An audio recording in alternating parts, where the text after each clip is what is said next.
السلام علیکم ورحمۃ اللہ وبرکاتہ۔ ون اسلامک اسٹوڈیو میں خوش آمدید۔ اسلام اتنا پیارا مذہب ہے کہ صرف مسکراہٹ چہرے پر سجانے پر ثواب ملتا ہے۔ دو چیزیں ایسی ہیں جس میں کسی کا کچھ بھی نہیں جاتا، ایک دعا اور دوسری مسکراہٹ۔ ہمیشہ بانٹتے رہو۔ رشتے جلدی ٹوٹنے کی وجہ یہ ہے کہ ہم ایک دوسرے کو سمجھتے کم اور پرکھتے زیادہ ہیں۔ خاموشی ایک ایسا درخت ہے جس پر کڑوا پھل نہیں لگتا۔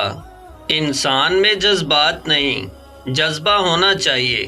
سنبھلنے میں آسانی رہتی ہے اور مایوسی کی طرف نہیں جا پاتا۔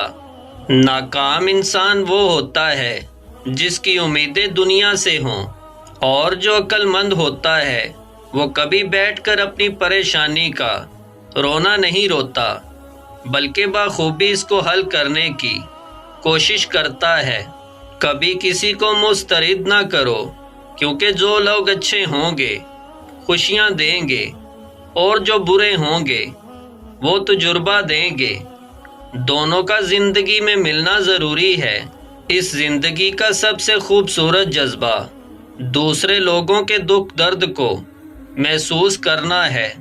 محبت چاہے انسان کتنی ہی گہری اور سچی کیوں نہ کرے، اگر کسی بزدل انسان سے ہو جائے تو ہمیشہ ادھوری ہی رہ جایا کرتی ہے۔ آزمائش چاہے کتنی بھی لمبی کیوں نہ ہو، مگر صبر کے صلے ہمیشہ خوبصورت ہی ہوتے ہیں۔ کسی کے منہ پر تعریفیں کرنے کی بجائے بہتر یہ ہے کہ پیٹھ پیچھے برائی کرنا چھوڑ دی جائے۔ کسی کے لیے انسان کے آنسو بہنا کوئی کمزوری نہیں، بلکہ ان کے لیے ہمارے دل میں کتنا احساس اور قدر ہے، اس بات کا پتہ لگتا ہے۔ افواہ وہ بناتے ہیں جو نفرت کرتے ہیں، اور پھیلاتے وہ ہیں جو احمق ہیں، اور بے وقوف لوگ ان پر یقین کرتے ہیں۔ آپ ان تینوں میں سے کوئی نہ بننا۔ ناظرین، بوڑھے لوگوں کا مشورہ نوجوان کی قوت بازو سے زیادہ وسیع ہوتا ہے۔ انسان کے جسمانی امراض پرہیز کرنے سے جاتے ہیں، اور روحانی امراض پرہیزگاری سے جاتے ہیں۔ آج کے نوجوان 16 سال تعلیم حاصل کرتے ہیں صرف نوکر بننے کے لیے۔ انسان کو محبت اگر رب سے ہو تو بندگی کہلاتی ہے، اور اگر مذہب سے ہو تو ایمان کہلاتی ہے۔ اگر شریک حیات سے ہو تو زندگی کہلاتی ہے، اور اگر دولت سے ہو تو فکر کہلاتی ہے۔ انسان کو سچائی اطمینان دیتی ہے اور جھوٹ بے چین کرتا ہے۔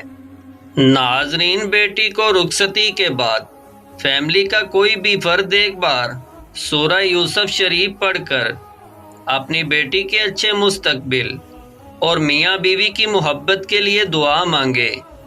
انشاءاللہ بیٹی اپنے گھر میں ہمیشہ خوش رہے گی۔ پلاسٹک والے خالی شاپر ہوں یا خالی ذہن والے لوگ، ان کا مناسب اہتمام نہ کیا جائے تو یہ ہواؤں کے اندر اڑنے لگتے ہیں۔ اپنا اخلاق کردار اچھا کرو، تمہارا حسن تو ایک دن ڈھل جائے گا۔ فارغ وقت اپنے گھر میں گزارو، اپنی زبان کو قابو کے اندر رکھو، اور اپنی غلطیوں پر ندامت والے آنسو بہاؤ، بس تم نجات پا لوگے۔ جو کپڑے حلال رزق سے بنائے ہوئے ہوں وہ کبھی پرانے نہیں ہوتے۔ ہمیشہ حقیقت اور حق کو تلاش کرو۔ افواہ تو گھر بیٹھے تمہارے تک پہنچ جاتی ہے۔ دنیا کے اندر بہترین جگہ اپنی اوقات کے اندر رہنا ہے۔ جو اس سے باہر نکلتا ہے وہ گھاٹے میں رہتا ہے۔ ہمیشہ رشتے اعلیٰ خاندان کے اندر نہیں، بلکہ اعلیٰ ظرف لوگوں میں کرنا۔ جو انسان کسی کا دل دکھاتا ہے بہتر ہے وہ بھی اپنی باری کا انتظار کرے۔ تعلقات کو مضبوط رکھنے والی چیزوں میں اہم چیز اعتماد ہوتا ہے۔ اگر اس چیز پر بے دھیانی یا بدگمانی کا زنگ لگ جائے تو رشتے کمزور پڑ جاتے ہیں۔ لوگوں نے ادب کے چکر میں قرآن شریف اتنا اونچا رکھ دیا کہ اب ہاتھ بھی نہیں پہنچتا۔